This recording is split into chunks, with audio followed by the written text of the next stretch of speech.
Hey guys, time for another quick, Instagram, YouTube thought on one of the questions of Jesus. Today I want to take Mark 6 and the feeding of the 5,000. This is one of my favorite miracles that Christ performs for lots of reasons. If you want a really great in-depth study of this, I'll throw a link maybe down in the comments on YouTube or in the information on the Instagram down below.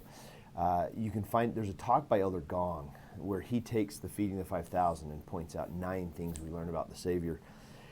And that was kind of the beginning. I listened to that talk, I think it was in 2016 or 2017, and when I first heard that talk, and that was kind of my eye-opening. Of course, there's the coolness effect. This is, Jesus feeding 5,000 people with just a couple fish and some loaves. But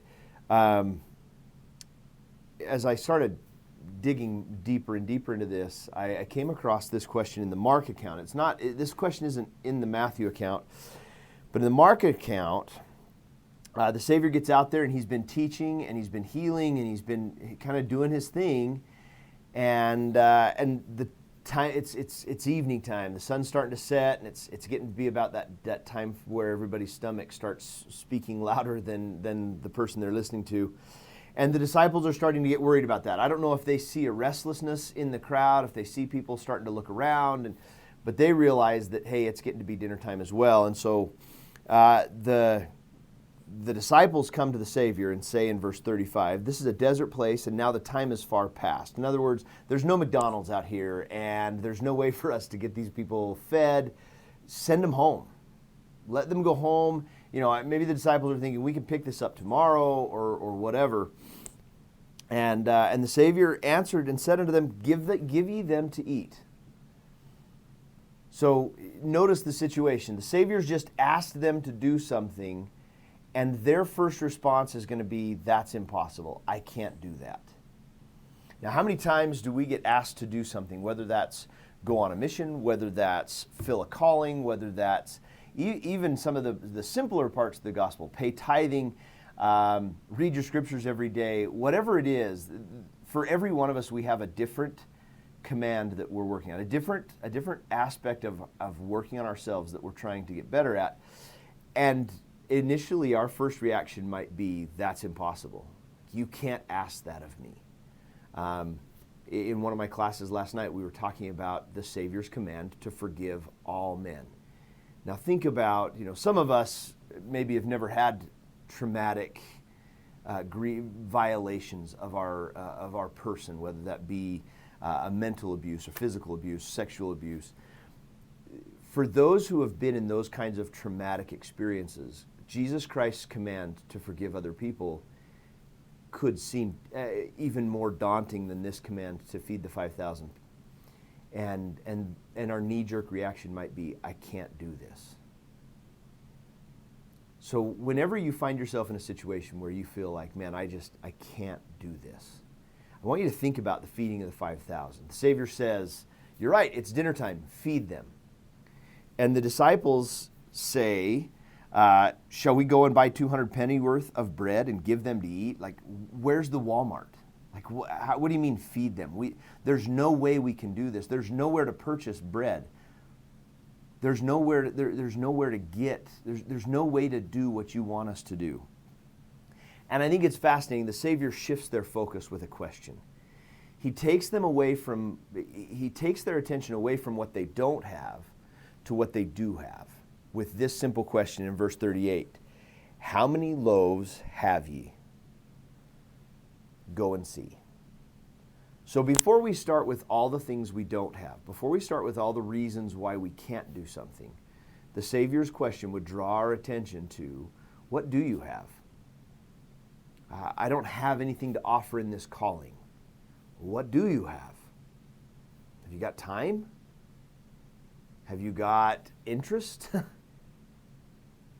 There's any number of things. In the more serious case that I mentioned earlier, a situation where you've been commanded by the Savior to forgive those who have possibly done some awful, terrible things to you.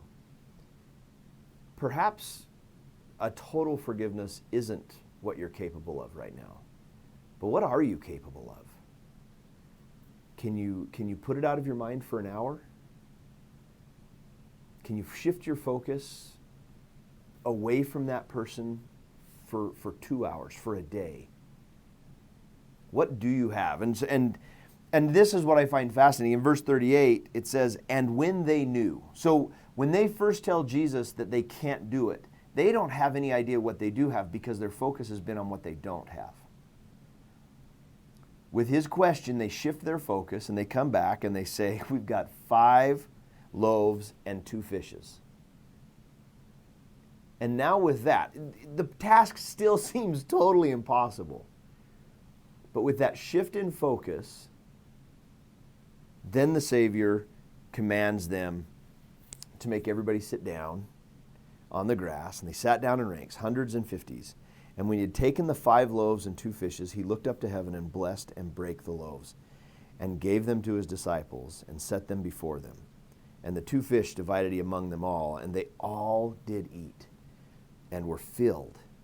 And they took up 12 baskets full of fragments and of the fishes.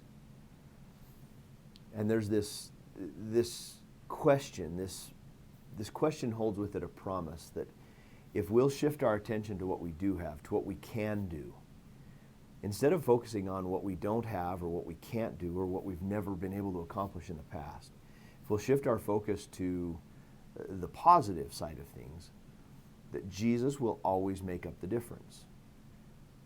We're never called, I don't believe we're called to do things. We're not ever commanded to do something because of our innate ability to already do it.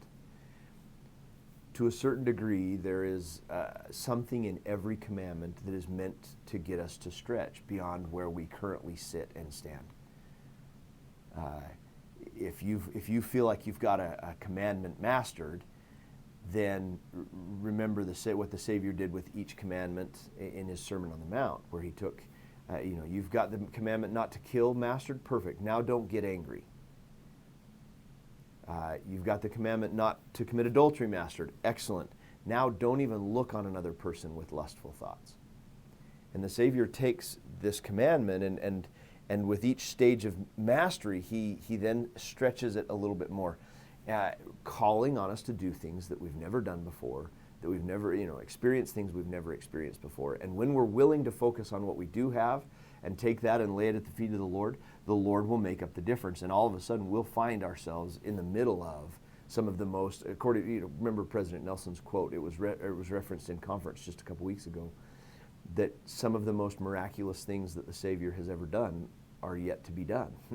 And as you and I focus on what we do have and what we can do and let Jesus do the rest, we will find ourselves in the midst of some of those incredible miracles that are yet to come. I promise that that's the case. Focus on what you have, let Jesus do the rest, and you'll find miracles happening all around you.